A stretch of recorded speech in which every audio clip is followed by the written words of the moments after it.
르네상스 미술, 르네상스 양식, 바로크, 로코코, 르네상스 양식 A.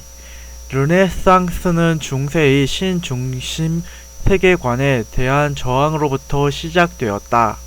중세의 주인공인 왕과 영주들은 물질적으로 장원을 소유함으로써 지배 권력을 획득하고 정신적으로는 신으로부터 지배의 정당성을 얻었다. 이들과 대립하며 성장한 부르주아는 새로운 생산수단으로서 공장을 소유하면서 물질적 측면에서 권력 기반을 확보했으나 정신적 측면에서는 아직 종교에 종속되어 있었다. 부르주아는 신을 대체할 새로운 정신적 가치를 탐색했고 결국 인간이 이성에서 그 가능성을 찾았다. 부르주아가 인간 이성의 회복을 위해 지향한 문화는 중세 이전이 고대 그리스 로마 문화였다. 철학자들과 예술가들은 그리스도교의 절대적 유일신이 손이 닿지 않았던 고대 문화에서 인간이 가치를 복구하기 위한 영감을 얻었다. 물론 실제로 고대 그리스 로마의 문화가 완벽한 인간 중심의 문화였는지는 의심스럽다. 당시에도 종교로서 신화가 인간에게 강력한 영향력을 미치고 있었기 때문이다. 하지만 그럼에도 불구하고 고대가 인간 중심의 문화로 평가받을 수 있는 것은 중세의 절대적이고 초월적인 그리스도교적 신에 비해서 고대의 신들은 충분히 인간적인 모습을 하고 있기 때문이다. 신화 속의 신들은 그리스인들과 동시대를 함께 살아가는 인간적인 존재들이었다. 교회와 유일신에 대항하는 인간적 가치가 필요했던 부르주아들은 고대 사회로 관심을 돌렸고 고대 문화들을 재탐색하는 분위기가 학계와 예술계를 장악하기 시작했다. 이를 르네상스라고 한다.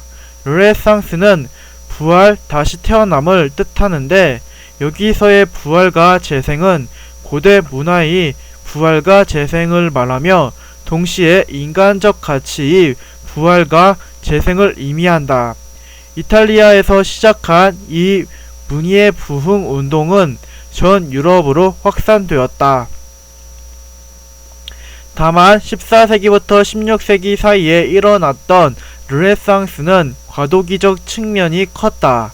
중세를 극복했다고는 하지만 아직도 종교적 측면에서 그리스도교의 영향력이 강하게 남아 있었고 경제적 측면에서도 자본주의를 도입하거나 이를 바탕으로 한 가시적인 계급적 변화는 나타나지 않았다.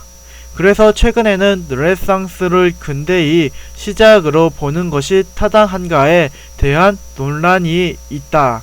르네상스를 근대의 시작보다는 중세의 마지막에 등장한 문화로 평가하고자 하는 견해가 그것이다. 우리는 다만 중세와 근대 사이에 르네상스가 있어서 신 중심의 세계관에서 인간 중심의 세계관으로 변화가 시도되었다는 정도만 기억하면 되겠다. 이러한 과도기적 성격 때문인지 실제로 르네상스 시기의 화가들도 화풍은 고대의 전통을 따르지만 내용적으로는 그리스도교의 소재를 활용하는 등 과도기적인 모습을 보인다. 르네상스 미술은 초기와 전성기로 나눌 수 있다. 우선 초기 화가들은 현실적이고 객관적으로 인체를 묘사하려 노력했고 정확성에 치중했다. 그러나 화면 속의 개별 대상에 대한 사실적인 묘사가 두드러진 반면에 그림 전체의 조화로운 구성에는 아직 소홀했다. 그림의 소재는 고대 신화에서 따온 경우가 많았다. 대표적인 작품으로는 보티첼리의 비너스의 탄생이 있다. 후에 르네상스의 천재적인 화가들이 원근법이나 해부학을 토대로 완벽한 재현을 보여준 점에 비한다면 아직은 르네상스적 가치가 완전히 성숙하지 못한 시대적 상황을 보여준다고 하겠다. 위 작품이 비너스의 탄생이다. 거인족 크로노스가 아버지인 우라노스를 거세한 후에 남근을 바다로 던졌는데 그 남근 주위에 거품이 모여 미의 여신 비너스를 탄생시켰다는 그리스 신화의 내용을 담고 있다. 가운데 비너스를 중심으로 왼쪽에는 바람의 신인 비너스를 해안으로 인도하고 있고 오른쪽에는 계절의 여신이 외투를 벗어 비너스를 맞이하고 있다. 이후 전성기의 르네상스 미술은 다른 어떤 시기보다도 많은 천재가 등장했다. 이 시기 작품들은 이성적 규칙을 통한 객관적인 정확성을 토대로 창작되었고 동시에 조화와 균형이라는 미의 이념이 이상적으로 구현되었다. 이 시대를 대표하는 화가는 레오나르도 다빈치로 그는 15세기 중엽부터 16세기 초까지 활동했다. 여기서의 다빈치는 다빈치에서 온, 빈치에서 온 이라는 뜻으로 실제 이름을 그냥 레오나르도다. 화가이자 조각가, 건축가, 기술가이기도 했던 레오나르도는 전형적인 천재의 모습을 보여주는 독특한 인물이었다. 그는 평생 동안 39 정도의 시체를 해부함으로써 인간의 골격이나 근육의 움직임에 대해 정확히 이해하고 있었고 이를 바탕으로 인물을 현실적으로 묘사할 수 있었다.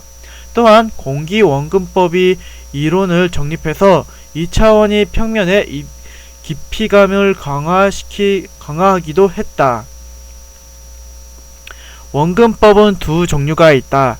가장 일반적인 것은 선원근법으로 평면에 대각선을 그려서 물체가 점점 작아지다가 결국 사라지는 소실점을 만들고 이를 기준으로 앞의 물체는 크게 뒤의 물체는 작게 그리는 방식을 말한다. 선원근법은 르네상스 시기에 이미 잘 알려진 방법이었다. 원근법의 두 번째 방법은 공기원근법으로 가까이 있는 물체는 선명하게 보이지만 멀리 있는 물체일수록 공기로 인해 푸른색이 가미되고 채도가 낮아져 윤곽이 희미해지는 현상을 표현한 방법이다. 공기원근법이 잘 표현된 작품이 모나리자다. 이 작품은 인체 및 공간에 대한 사실성과 객관성을 바탕으로 한 르네상스 시대를 대표하는 모범적인 작품이라고 평가할 수 있겠다. 그 외에도 동방박사의 예배, 최후의 만찬 등이 유명하다. 레오나르도 이외에 이 시대를 대표하는 인물은 미켈란젤로다. 레오나르도보다 20살 정도 어린 미켈란젤로는 레오나르도와 경쟁 관계였다. 레오나르도가 회화에 집중한 반면 미켈란젤로는 조각에 집중했다. 대표적인 작품으로는 단번에 그를 거장이 반열에 오르게 한 피에타가 있다. 피에타란 자비를 베푸소서라는 뜻의 이탈리아어다. 십자가에서 내려진 그리스도를 그의 어머니 마리아가 안고 있는 모습이다. 침울하지만 비통하지 않은 절제된 마리아의 표정과 사실적인 묘사는 경건함을 자아낸다. 이 외에도 다비드상과 모세상이 그의 천재성을 드러낸 작품으로 남아있다. 그는 평생 자신이 조각가라고 생각하며 살았지만 교회에서는 그가 회화도 그리기를 기대했다. 이러한 요구로 그는 시스티나의 천장화와 최후의 심판 등의 작품을 남겼다. 시스티나의 천장화에는 누워있는 아담과 하늘 위의 신이 손가락을 맞대려고 하는 그 유명한 천지창조의 그림이 그려져 있다. 다만 그의 회화는 2차원이 회화적인 장식미가 있다기보다는 뒤 풍경을 최소화하고 인물의 신체를 강조한 조각적인 면모가 강하게 나타난다. 그는 그림도 조각처럼 그린 것이다. 르네상스 미술은 교회에 종속되어 있던 수단으로서의 예술에서 벗어나 고대 그리스 로마 시대처럼 예술 그 자체의 가치를 회복했다는 점에서 의미를 갖는다. 이성적으로 완벽함과 조화를 추구하고 궁극적인 보편이 미를 지향했다는 점에서 르네상스 미술은 절대주의의 측면을 갖는다. 전성기를 구가하던 르네상스 미술은 17세기가 되면 지나치게 이성적이고 규칙적인 측면에 대한 반발에 직면한다. 이성이 아닌 감성에 호소하는 상대적인 화풍이 등장한 것이다. 이를 바로크라고 한다. 바로크, 로코코 미술, B 14에서 16세기의 르네상스 미술 이후 17세기와 18세기는 각각 바로크와 로코코의 시대였다. 르네상스 미술이 이성적인 측면이 강했지만 바로크와 로코코는 감성에 호소하는 예술사조였다. 다만 바로크는 무겁고 어두운 반면 로코코는 밝고 가볍다는 차이가 있다. 우선 바로크는 포르투갈어로 삐뚤어진 진주라는 뜻이다. 처음에는 르네상스 미술에 비해 단정하지 않고 우아하지 못하다는 경멸적인 뜻으로 붙여진 이름이었으나 이후 전 유럽을 휩쓴 고유한 양식으로 자리매김했다. 르네상스 미술이 고전적인 균형과 조화의 세계를 표현하려 했던 것과는 달리 바로크는 유동적이고 강렬하며 장식적인 예술을 추구했다. 바로크 미술이 시대를 열었다고 평가되는 인물은 이탈리아에서 활동한 카라바조다. 그의 대표 작품으로 홀로페르네스의 목을 치는 유디트가 있는데 그는 주의를 어둡게 하고 주인공에게 스포트라이트를 비춰 명암이 대비를 극대화함으로써 감상자가 정서적으로 강렬한 체험을 하게 했다. 이러한 특성은 이후 바로크 화가들에게 지대한 영향을 미쳤다. 강렬한 명암을 바탕으로 화려하고 역동적인 바로크 화풍은 루벤스에 이르러 정점을 이루었다. 루벤스는 바로크의 가장 대표적인 화가이며 작품으로는 십자가를 세움과 십자가에서 내려지심이 유명하다. 세 개의 패널로 그려진 이 대작은 살아 움직일 것만 같은 신체의 움직임과 역동성이 강렬한 색채와 함께 화려하게 그려진 작품이다. 특히 십자가에서 내려지심의 경우 영국 동화이자 일본 애니메이션으로 만들어진 플란다스의 개에서 화가를 꿈꾸던 주인공 네로가 그토록 보고 싶어 했지만 돈이 없어서 볼 수 없었던 그림으로 등장한다. 결국 추운 겨울에 몰래 교회에 들어간 네로가 파트라슈와 함께 죽기 전에 이 그림을 보게 되는데 그 슬픈 결말이 화려하고 역동적인 루벤스의 그림과 대비되어 극적인 효과를 일으켰다. 카라바조와 루벤스 이외에도 렘브란트와 벨라스케스 등이 화가들이 이 시대를 주도했다. 18세기가 되면 바로크의 감성적 측면을 이어받지만 그 표현의 무게감과 강렬함에서 벗어나 부드럽고 섬세하며 에로틱한 로코코가 등장한다. 로코코는 프랑스에서 발생하며 전 유럽에서 유행했는데 그것은 시대적 상황과 무관하지 않다.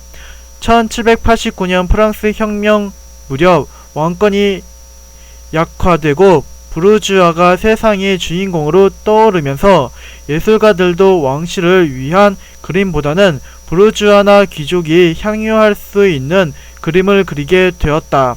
그래서 당시 그림은 부르주아와 귀족이 주거 장식을 위해 아늑하고 감미로운 동시에 에로틱한 감성이 밝은 화풍이 주를 이룬다.